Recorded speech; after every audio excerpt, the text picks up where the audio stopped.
My name is Vince McIntyre, 67 years old. I was born in the west of Ireland. I'm a farmer and I do woodworking. A jack of all trades, you might as well call me. Yeah. I found this place by accident and decided to camp here. 30 years later, we're still here.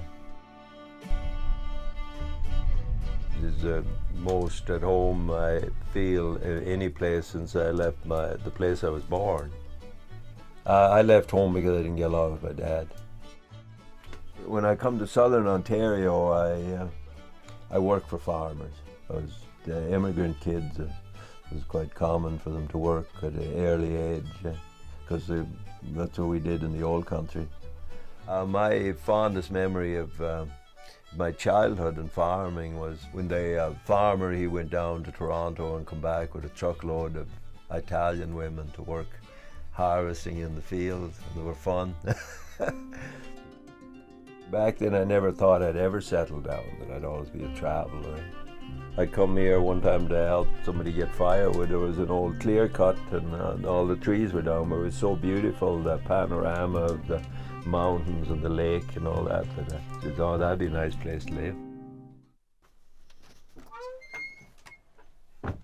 I rarely get home here before, at this time of year, before about 8:30 or so. And I cook a very rudimentary meal and I go to sleep because my days are usually pretty long. When you're on the land and you're farming, your life is full, and it's almost too full. It's almost like you're overwhelmed all the time. I think it could be just a physical thing of being on the ground, one thing, and it's also that you're in out in the weather, and that you're preoccupied with other stuff rather than yourself.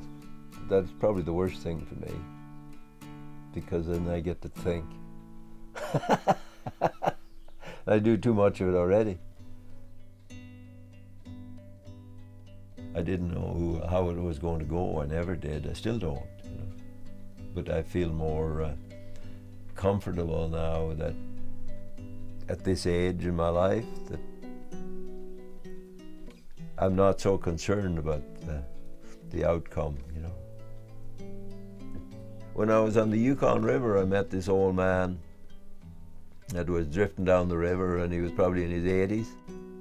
And he must have been an iron worker or something like that, and he built himself a canoe out of 45-gallon barrels welded together, like cut in half, with an outrigger on it. And it was almost like he was getting free of his life and the world so that he could end his life in a dignified way or something. That he had this, and that always intrigued me, that old man had the courage to do that, because a lot of people have looked for the comfort of being cared for and all this, and maybe having an easy time in their wheelchair or whatever.